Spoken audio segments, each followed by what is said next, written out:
Continuando con los temas de ginecología, ahora vamos a hablar de la miomatosis uterina. Este es un tumor benigno de origen mesenquimatoso que está compuesto por células musculares del miometrio y por estroma conjuntivo del tipo de tejido conectivo colágeno. Se puede llamar también como leiomioma, fibromas, fibroleiomioma. Sin embargo, algunos autores indican que no se debería llamar fibroma porque no tiene composición exclusiva de estrógeno, estroma conjuntivo. La miomatosis uterina tiene factores de riesgo. Es importante saber que es un tumor estrógeno dependiente.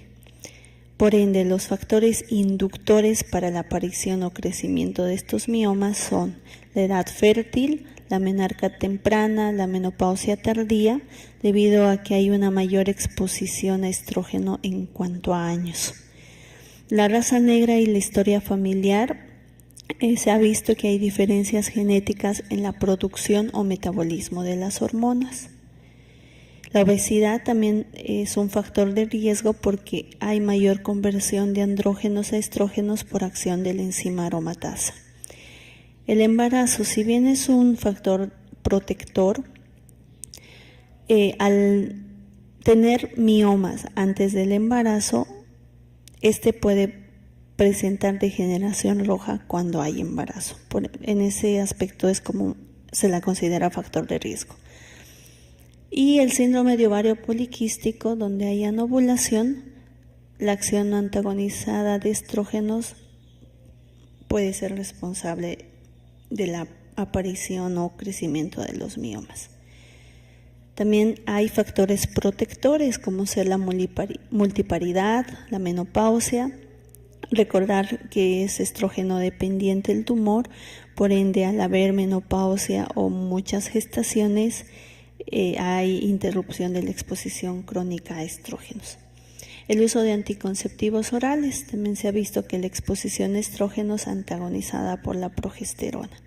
El tabaquismo, esta va a actuar de 3 formas para ser un factor protector de la miomatosis uterina. Va a inhibir a la aromatasa por la nicotina y habíamos indicado que esta aromatasa es la que convierte de andrógenos a estrógenos, por ende esa acción está inhibida. Hay un incremento de la 2-hidroxilación del estradiol y estimulación de los altos niveles de las globulinas fijadoras de hormonas sexuales. En cuanto a la epidemiología, es importante saber por qué es el tumor benigno más frecuente del tracto genital femenino. Afecta a la edad reproductiva entre 35 a 55 años, con una incidencia del 20 al 25%. Se ha visto en estudios ecográficos que el 70 al 80% de las pacientes presenta miomatosis uterina. El 70% es asintomático y solo un 30% refiere manifestaciones clínicas, como veremos más adelante. La anatomía patológica, vamos a ver el aspecto macroscópico, donde los miomas son masas sólidas esféricas que pueden ser únicos o múltiples, bien delimitadas. El color varía desde un pálido hasta un blanco grisáceo y al corte tiene un aspecto arremolinado, como en espiral.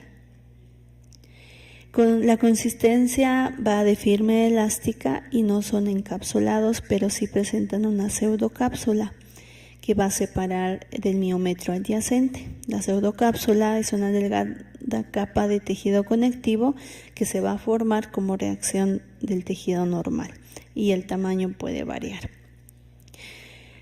A la microscopía vamos a ver proliferación de fibras musculares dispuestas en fascículos que van a estar separados por tejido conectivo colágeno. La degeneración, que ocurre en un 30%, es el tejido muscular normal sustituido por sustancias degenerativas, que puede ocurrir después de una hemorragia, de una necrosis, por cambios hormonales o infecciones. Existen 8 tipos de degeneraciones. La más frecuente, la degeneración hialina, que tiene un aspecto aporcelanado y hay el borramiento del patrón en espiral. En la cirugía, el tejido muscular aprisionado por trabéculas hialinas. La degeneración quística o mixoide, o también llamada mucoidosis, sufre un proceso de licuefacción, tiene un aspecto gelatinoso, mucoide y a la palpación consistencia blanda o renitente. La degeneración grasa es raro encontrarla, se debe diferenciar de los lipomas que ocurren durante la gestación. La degeneración roja está asociada al embarazo, esta es pregunta de examen. Tiene un aspecto de rojo a rosado y hay una pérdida del patrón esteliforme. La degeneración cálcica se caracteriza por calcificación periférica del mioma en forma de cáscara. Algunos autores lo llaman cálculos uterinos y se presenta en mujeres de edad avanzada y su osificación es rara.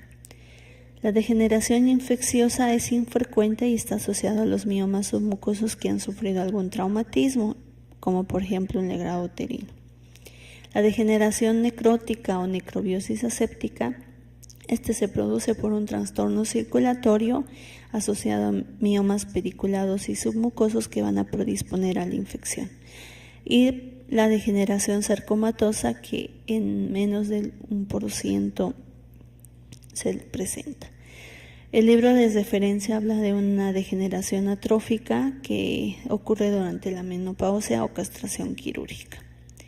En cuanto a la clasificación, pues los miomas se clasifican en corporales y cervicales. Los corporales son hormonodependientes, representan el 95% de los miomas y pueden ser subserosos, intramurales o submucosos. Los cervicales no son hormonodependientes, representan el 5% de los miomas y tienen una sintomatología precoz, sobre todo por compresión. Pueden ser subserosos, intramurales o submucosos. El tipo subseroso son miomas que van a crecer en la proximidad de la serosa, por eso se le llama subserosos. Pueden ser sésiles, pediculados y hay una forma característica de parasitario, que es un mioma que se va a formar va a estar entre las hojas del ligamento ancho, llamado el mioma intraligamentario, y comprime el uréter y se le debe de hacer el diagnóstico diferencial con masas ováricas. El mioma intramural o intersticial o intraparietal, esta se localiza en el miometrio como tal, más frecuente en la cara posterior. Cuando se forma, no modifica al inicio ni el volumen ni forma del útero, pero después agranda y deforma la cavidad uterina. Los submucosos, estas crecen en la proximidad del endometrio, por eso se llaman submucosos. Pueden ser sésiles, pediculados y una característica de ellos es que pueden prolapsarse por el orificio cervical, por eso se llama mioma nascens o parido. Está asociado a atrofia endometrial y en una endometritis crónica inespecífica. Según la FIGO del 2015 clasifica a la miomatosis uterina en 8 tipos, del 0 al 8. El 0 es netamente submucoso pediculado. El 1 es submucoso con menos del 50% de componente intramural. El tipo 2 es intracavitario con más del 50% de componente intramural. El tipo 3 es un mioma intramural que tiene contacto con el endometrio. El tipo 4 es un mioma netamente intramural. El 5 es intramural con un componente menor al 50% de subseroso. El tipo 6 es intramural con más del 50% de componente subseroso y el tipo 7 subseroso peduculado. El 8 se refiere a los miomas que se encuentran en el cérvix o son parasitarios o intraligamentarios. Hay un término que es la leiomiomatosis, que son tumores extrauterinos de músculo liso, benignos, infiltrantes y que no son metástasis maligna de ningún leiomiosarcoma. Existen 3 tipos: el mioma intravenoso, donde son se caracteriza por presentar miomas en las venas uterinas y en todo el aparato genital femenino. El mioma metastatizante benigno que puede diseminarse hacia el cerebro, hacia los pulmones, pero es de tipo benigno. Y la miomatosis peritoneal diseminada, como su nombre lo indica, se localiza a nivel del peritoneo.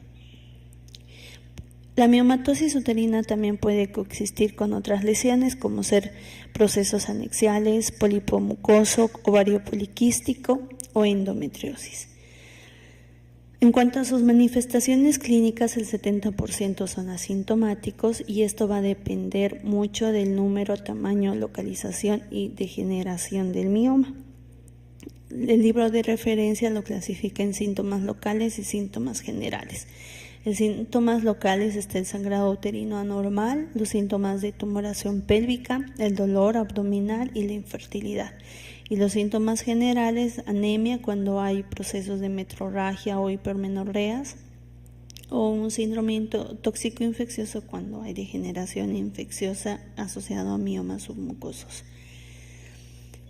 El sangrado uterino anormal se presenta como hipermenorreas o metrorragias. Habíamos indicado que están asociados a los miomas del tipo submucosos, y el mecanismo por el que hay el sangrado es por un incremento del tamaño del área de superficie endometrial, por un incremento de la vascularidad y del flujo vascular del útero. Hay una interferencia con la contractibilidad uterina, una ulceración endometrial del mioma submucoso, disregulación de los factores locales de crecimiento y la angiogénesis aberrante y compresión del plexo venoso con el miometrio. En cuanto al dolor, las pacientes van a manifestar como una sensación de peso, molestia o incomodidad. Los miomas intramurales pueden doler cuando hay degeneración necrótica, infecciosa o sarcomatosa, y se caracteriza por presentar dismenorrea. Los miomas submucosos duelen generalmente cuando son pediculados y hay contracciones miometriales, y habíamos indicado una forma que es el mioma nascens o parido. Al prolapsarse por el orificio cervical puede producir incluso una inversión uterina, dependiendo del tamaño del mioma. Y los miomas subserosos duelen cuando estos son pediculados y su pedículo está con torsión o hay adherencias peritoneales, o también pueden comprimir troncos nerviosos. En cuanto a los síntomas de tumoración pélvica, están asociadas al tracto urinario, al recto sigmoides y a una compresión vasculonerviosa. Las manifestaciones asociadas al tracto urinario se caracterizan por una frecuencia urinaria, una obstrucción de salida o una obstrucción ureteral. Miomas grandes que van a comprimir y pueden producir una hidronefrosis. Las manifestaciones asociadas al recto sigmoides se caracterizan por constipación, tenesmo o fenómenos congestivos hemorroidales. Y la compresión vasculonerviosa como dolor y edema de los miembros inferiores. La infertilidad es otra manifestación clínica. Hay una alteración del contorno endometrial que va a interferir con la implantación. Hay un agrandamiento y deformidad de la cavidad uterina que interfiere con el transporte espermático. Una distorsión anatómica que reduce el acceso al cervix del esperma. Una contractibilidad uterina alterada. Y los miomas posteriores pueden producir oclusión o distorsión del ostium tubárico. Los miomas se pueden modificar durante el embarazo, como crecimiento, degeneración roja, degeneración necrótica, torsión de los miomas pediculados y rotación axial del útero.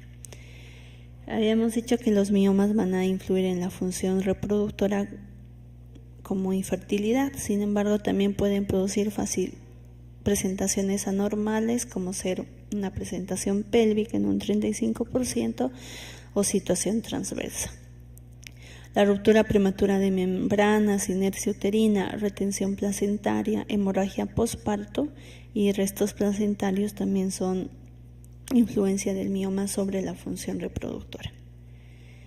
El síndrome eritrocitario miomatoso es un síndrome caracterizado por poliglobulia y miomatosis y se caracteriza porque hay secreción de eritropoyetina de forma ectópica y estos están producidos por el mioma.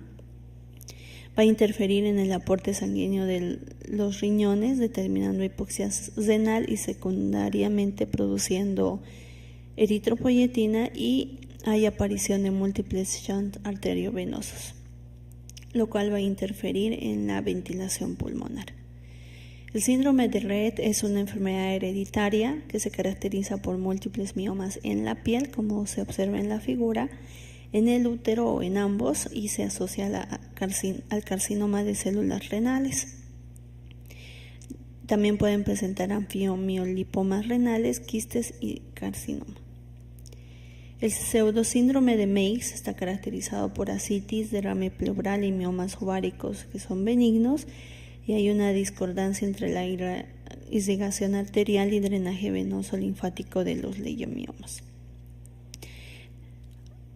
Además de las manifestaciones clínicas, es muy importante hacer un examen ginecológico mediante la palpación bimanual, donde el útero, cuando es miomatoso, está aumentado de volumen, tiene consistencia dura, no debe haber dolor a menos que esté con degeneraciones, deformación uterina, y se la debe corroborar también con el tacto rectal. Algunos autores indican realizar una histerometría para ver el agrandamiento de la cavidad uterina.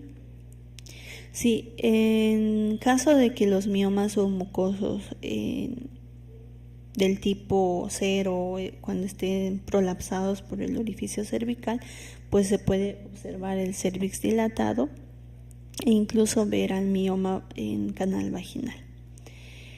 El mioma intraligamentario se caracteriza porque desplaza al útero y hay que hacerlo el diagnóstico diferencial con las masas ováricas. Como habíamos indicado, el diagnóstico diferencial se realiza con el embarazo. En esta se pide una dosificación de beta-HCG para descartarlos. Las masas ováricas. En cuanto a las pruebas complementarias, la ecografía es una prueba de primera línea, económica, y en esta se caracteriza porque se va a observar imágenes desde zonas hipoecoicas hasta hiperecoicas según la proporción del músculo liso y tejido conjuntivo. Vamos a determinar el tamaño del mioma, la localización, el grosor endometrial y si presenta degeneraciones o no.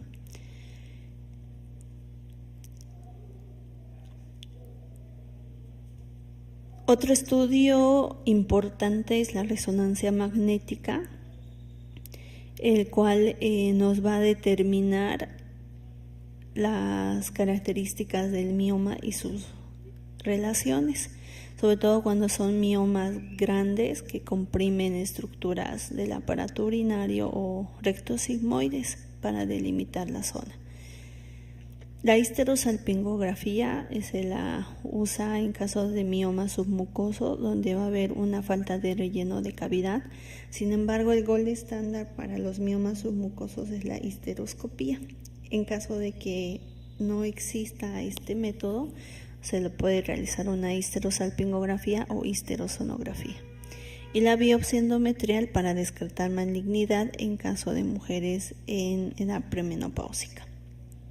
El tratamiento va a depender de la edad, de la paridad, la sintomatología y tamaño del mioma. En un 25 al 30% es mediante observación en un lapso de 4 a 6 meses, valorando la clínica y el ultrasonido. Y esta se recomienda cuando el mioma no supera más de las 12 semanas de gestación, son asintomáticos y en la premenopausia. Y el tratamiento médico o quirúrgico se las indica en aquellos miomas que son sintomáticos, donde hay un crecimiento rápido del mioma, cuando están asociadas a una alteración secundaria en su evolución, como ser degeneración, torsión o infección, y cuando altera la función reproductiva. En cuanto al tratamiento médico, recordar que los miomas son estrógeno dependiente. Entonces, en la menopausia regresionan por un estado de hipoestrogenismo. Existen varios fármacos entre antiinflamatorios y hormonales que se pueden usar. Están los antiinflamatorios no esteroideos, pero estos van a ayudar en cuanto a la dismenorrea y metrorragias, porque disminuyen el nivel de prostaglandinas endometriales, al igual que los anticonceptivos orales. Sin embargo, tenemos al acetato de medroxiprogesterona o al dispositivo liberador del levonorgestrel, que estos van a producir atrofia endometrial. Y por último están los agonistas de la GnRH, que estos son los fármacos últimamente más usados, y sobre todo que se ha visto que reduce el tamaño de los miomas hasta un 40% y se recomienda usarla incluso antes de la cirugía para que disminuya el tamaño y también para que disminuya el sangrado durante el acto quirúrgico. Se dan un lapso de 3 a 4 meses y como reacción adversa están todos los síntomas de la menopausia, porque causa hipoestrogenismo. En cuanto al tratamiento quirúrgico, esta es la curación radical, porque va a eliminar el mioma respetando la función ovárica. Se le indica en caso de miomas mayores a 12 semanas de gestación, en miomas que no responden a tratamiento médico, en aquellos miomas sintomáticos y también miomas con localización cervical. Existen dos alternativas, que es la miomectomía y la histerectomía. La miomectomía es la extirpación del mioma. Esta puede ser por un abordaje laparoscópico o laparotómico, y se le indica en mujeres jóvenes en las que todavía tienen deseos de paridad. Incluso se ha visto que se logra un embarazo del 35 a 45% posterior a la miomectomía. En casos también donde existe un embarazo con mioma en proceso de degeneración necrótica.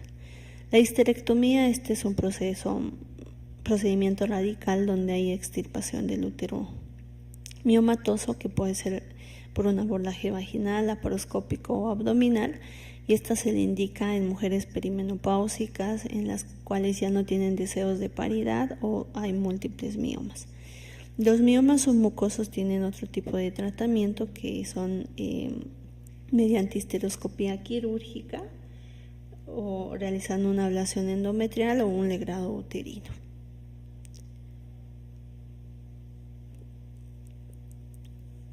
Y por último está el tratamiento intervencionista, que consiste en la embolización de las arterias uterinas.